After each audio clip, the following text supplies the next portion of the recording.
Welcome back to another episode of Men and Mental, ladies and gentlemen. Shout out to the folks listening on Spotify and Apple and potentially Amazon. Not really sure yet. But also shout out to the kinfolk listening and watching this live. Not live, but on YouTube right now. But yeah, it's been a little minute. I'm excited to get on here and kind of have a conversation with you guys. And I only got one particular topic for today, which I think is going to be a really good topic and will allow people to think about it in various ways. But we'll get into that. First, I want to start by saying I know a lot of people had an expectation for what the next episode of Men and Mental is going to be. And I just want to start by saying that the episode is still coming, but there is a little bit more messaging and a couple more episodes and things that I want to talk about before that, if that makes sense. Like, the overall goal of this podcast is to be centered around both men's mental health, but mental health in general. So yeah, with that being said, it's not to say that the episode isn't, but there's a little bit more messaging that I would like to get across before that. So hope that makes sense. I'm sure a lot of people are going to be like, oh, no, we want this, we want that, blah, blah, blah. But like I said in the last one, it's not going to be anything tea related anyway. So whatever. But, yeah, so I wrote a couple things down here earlier today, right? Like, I'm sitting upstairs, sitting in my living room, just kind of, just kicking it, just kind of thinking about the overall goal of this podcast and what do I want to also receive but give, if that makes sense. Meaning, I want to put together a certain community or a certain environment around me, or just out there in the world, where people can feel safe to give certain knowledge about mental health or about themselves, but also receive other people's, that very same thing. But that's kind of what got me started on my next topic. So the title of this is going to be how to receive, interpret, but also respond to information. And the reason I use the word information is because this can go to a lot of different things. It can be the way your kid may come to you about certain things, or your spouse or your family member. So whatever that information entails is gonna be kind of unique to just about anyone in the world. But yeah, so that's gonna be the title. The first step is how we receive information, right? And I guess for me, the number one thing for when I receive information is to also understand that there are certain things that I may not have seen, or may have been oblivious to, or may just didn't know, that has taken a hand into why this information is the way it is. But information is gonna kind of get confusing using that word. So I'm just gonna use the topic of, let's say, depression. Let's say, a friend of yours or a friend of mine, however it fits, comes to you and tell you that they are depressed, right? We're just going to leave it just that black and white. I'm depressed, right? The first step is to kind of receive that, just kind of let it hit you, right? Like I said, you want to understand that there are things that may have got them to this point that you may not have been a part of. So you don't want to even think that route, if that makes sense. You know what I mean? Now, whether you have this thought in your head, like, why is this person depressed? Like, this person don't got to read. None of that matters. At the end of the day, this person came to you and told you that they were depressed, right? That's the only focus. You just want to receive that. Now, on to the next is how we interpret that information. And this is where it gets important, because if a person or your child comes to you and tell you they're depressed, or they're just not feeling like themselves, all of these different things, it's very important that we interpret that information correctly.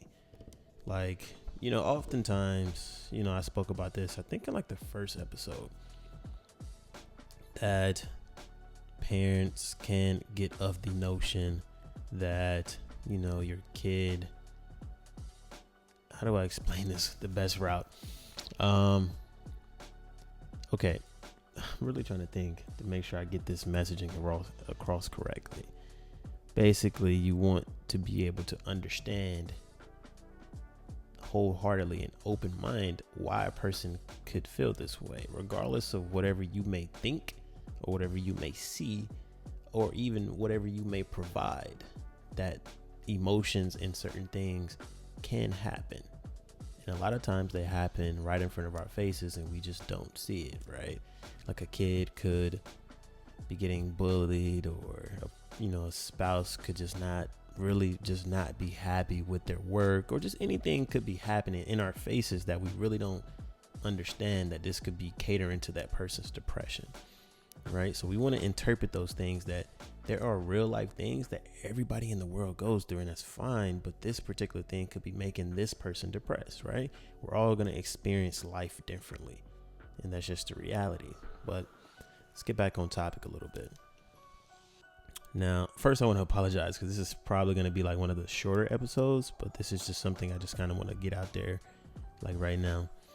So speaking for myself, if one of my friends came to me and said, hey, I'm depressed, I'm just gonna receive the information. I'm just gonna listen.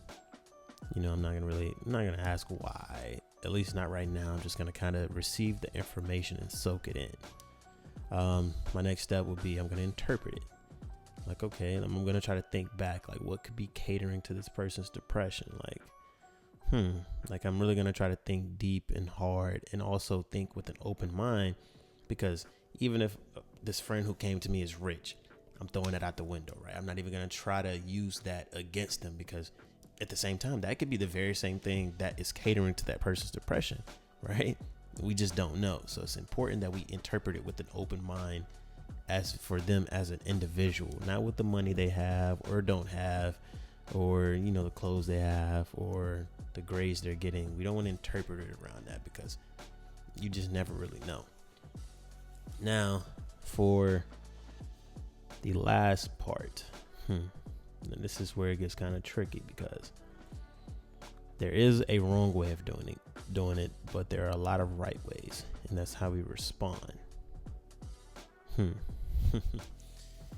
Now, responding can be very tricky, which is why I think us in the Black community have kind of, just had a little trouble with it, and that's okay. Because a lot of times we try to downplay it a little bit, and I'm guilty of that. If one of my friends come to me and he's a little, or in the past he's came to me and he was a little sad or this and that and the third, I downplay it like, bro, you good, bro. You know what I mean? You straight. I got you. And that's a very, of course it may sound good, but a lot of times there are so many different ways we can go about it to where to help that person feel a whole lot better. I was having this conversation on another podcast episode, which will probably be released next week, with the guest that I had on there, and pretty much we had came to not the conclusion, but a good option if somebody was depressed or if they were going through a crisis, that a lot of times some people just need somebody there. Not everybody needs to ask what's wrong. Nobody needs to ask these all the time, because sometimes it can be extremely hard for that person just to open up in that moment when that question hits like that, So being in the presence of someone, like you don't have to be around them just to ask what's wrong. You just want to go hang out. Like one of my friends was depressed, or and then we just kind of went through the motion a little bit. I would give the extra effort, just be like, hey bro, you want to get some food, or what I'm saying, let's go hang out a little bit. Like it's just a matter of me just being there, just so you're not alone, right? Another good option is to just, it's important that we tell our friends and family that we care. I don't think, me growing up, I heard it in the right situations or in the right instances, but I think it's important that we just share with them, in all aspects. Like we can be having great days, and then I should just be able to, hit my friends like, look, bro, you my guy, I care about you, man. So whatever you need, or if you need me, just know I'm here. We need to get into the mindset of having these conversations on good terms or on good days, rather than always looking at it from a bad day standpoint, because those are things that you would expect or hope to hear from a friend, right? in that instance. But I think it's even more important and also more rewarding and more, it just feels better if you hear it from a friend when you're also having a good day. It's like, damn, I'm having a really good day, and my homie's telling me, like, you know what I'm saying, bro, I care. It's just very good to hear when you're having a good day and you hear good things, right? So that pretty much is the three things. And there's another thing that I want to get across, that I get so many emails on the Men and Mental Gmail account that are very warming. I'm happy that you guys are responding to the podcast the way that you guys are. Is very, it speaks to why I started this podcast, because I wanted to be able to share and open a space for people to get on, or the people to come together and just have conversations in terms of the things that they may go through, the experiences they had, because that's how we're going to, grow this community, by sharing experiences, sharing, knowledge that we may have on the topic and whatnot. Now, before, because this episode is kind of short, so I feel like I can just throw in another episode a little bit. But first, okay, so we talked about if someone was depressed. Now I want to go into the kid situation. If a kid was to come to you, your child or a child, a nephew, cousin, whatever, was to come to you and just say, I'm not feeling like myself. I think it's important as adults and as we teach the next generation, the same way we're learning, it's important that we share the proper knowledge, that even that if we didn't know it growing up and we know it now, we're not gatekeepers. We don't need this. We don't have to keep this information for ourselves. We need to be looking to pass down the information to, the kids of this generation, but also our moms, our aunties, uncles. We need to be passing it down to the adults in our life too, because at the end of the day, my mom is a grandmother, right? She's gonna watch my little nieces and nephews and whatnot pretty often. So for her to have the knowledge that she may didn't have when I was growing up, and how to speak to kids, or how to receive, interpret, and respond to certain information, that I can provide her with that, so that again, my niece can, or my nieces or my nephews can get it from her as well as from me, or from anyone that I may talk to that they may encounter in their lives, So again, it's important that we share this information to everyone around us. Like, there's no limit to who needs this. But again, coming from a kid, if a kid comes to you, and it doesn't even have to be a bad thing, because kids these days, they can say anything. Like they can just say whatever comes to their mind. But kids are just never gonna ask, just something so broad or something so crazy. Not all the time. Kids can ask some crazy questions. I get that, but they ask you like a really legitimate question, and you're kind of just like, wow, okay. But it's important that we don't try to downplay their question. Like, we want kids to, you want to be a safe space for kids, So yeah, if a kid comes to you and tell you, I'm not feeling like myself, or they can ask you something that they just may have heard at school, seen on TV, something political or something, anything. It's important that we, like I said, we receive it with an open mind. Like, we don't downplay, because kids are very vulnerable. You know what I mean? Oh God, I think my camera's about to overheat. But yeah, it's important that we receive it with an open mind. Like, even though they're kids, this kid is obviously very, they're interested in this. So you wanna cater to that interest. I mean, if it's not a bad thing, of course.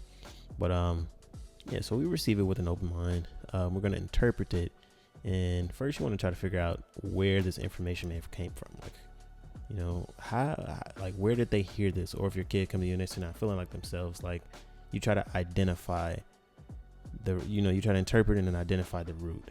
But if you can't, then you just kind of have to sit back and be like, okay, let's try to think about this. Like, this is a kid that I know. You kind of think back to some instances of when you came across them, if they're only your nieces or cousins, and you just really just try to think long and hard about that. Now, after you're going through that motion, again, it's the response. Now, kids are delicate, extremely delicate, so you have to be very careful in the way that you respond. As an adult, you can't just downplay it. These kids are very fragile. So you have to obviously cater to their emotions. You know, if a kid's not feeling like himself, you really have to try to figure out why. Like if a kid is quiet, you have to really try to figure out, like you have to cater to that kid's emotions. You know, like this kid isn't quiet for no reason. Like I was a shy kid growing up, but there was reasons I was shy.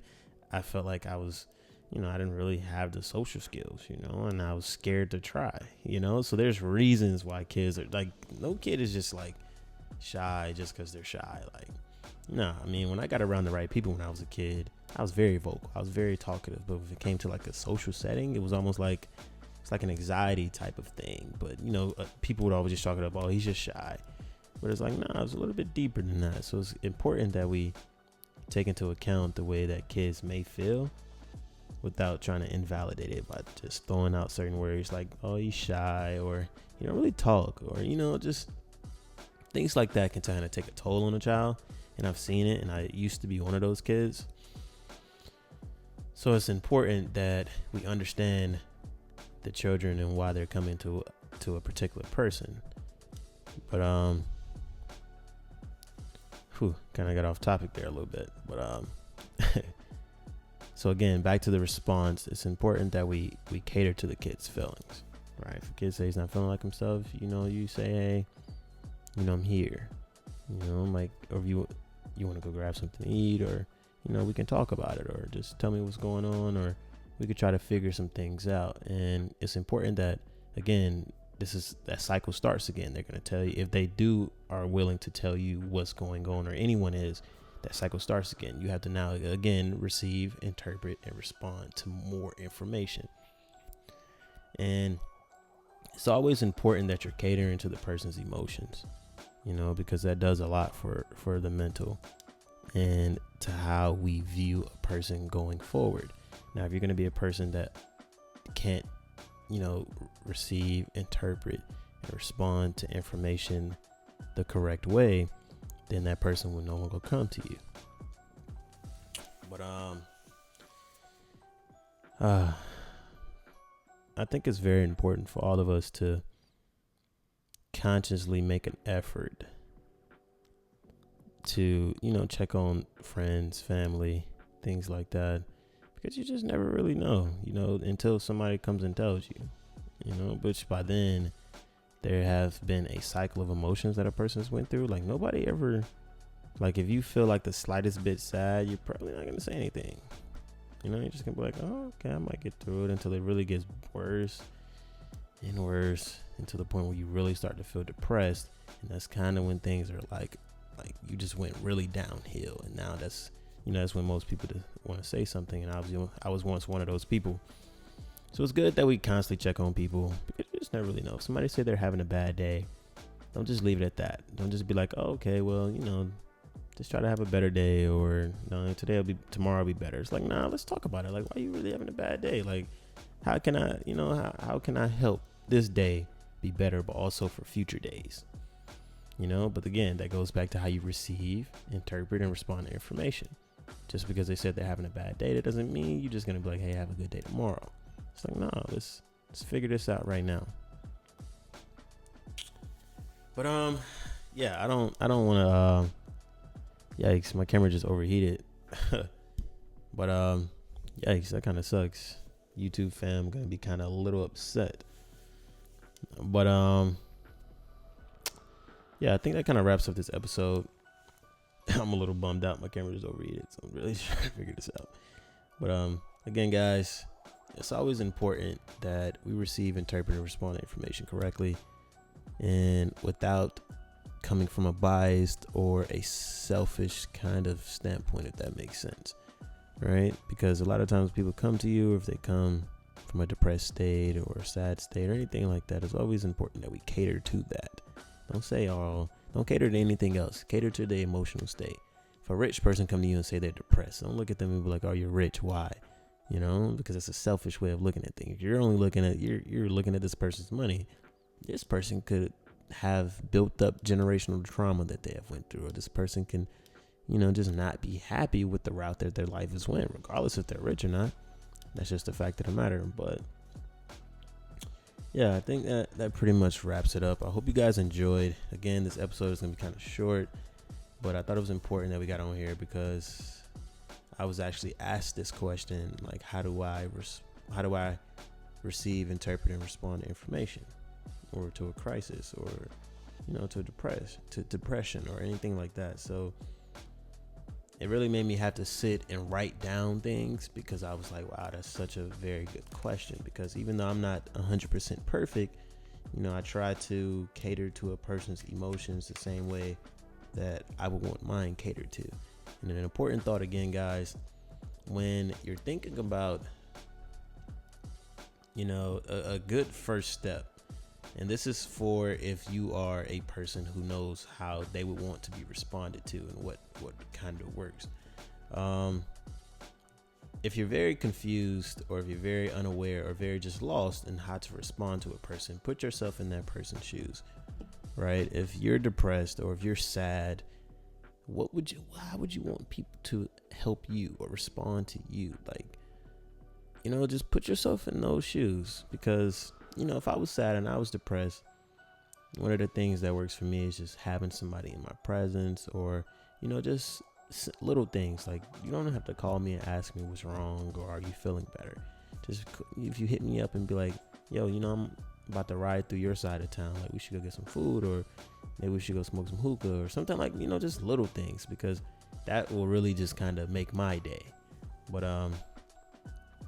yeah, so I encourage everybody to just kind of write down some things. Like, if somebody came to you and they were depressed, how would you respond? I'm kind of curious to hear. Also drop them in my Instagram DMs, or just any kind of information. If somebody came to you with it, how would you respond, or how would you interpret or receive that information? I'm curious to hear everybody's point of view. But yeah, I hope you guys are having a magnificent Sunday and an amazing day, and in prepping for an even better week. I am about to hang out for the rest of the day. But yeah, I appreciate everybody for watching. I can't even say bye to the kinfolk on YouTube because the camera overheated. But I love you guys. I appreciate everybody for still checking in, for still listening. Yeah, we will be back with another episode of Men and Mental next Friday, hopefully, if I can get the audio for the last episode back in time. But yeah, guys, hope you guys enjoyed. Again, don't hesitate to tell me what you think of this episode. I take all constructive criticism either to my Instagram DMs or yeah, I think it's just Instagram DMs mostly, or to the email actually. But yeah, hope you guys are enjoying, and catch you guys in the next episode of Men and Mental. Peace out.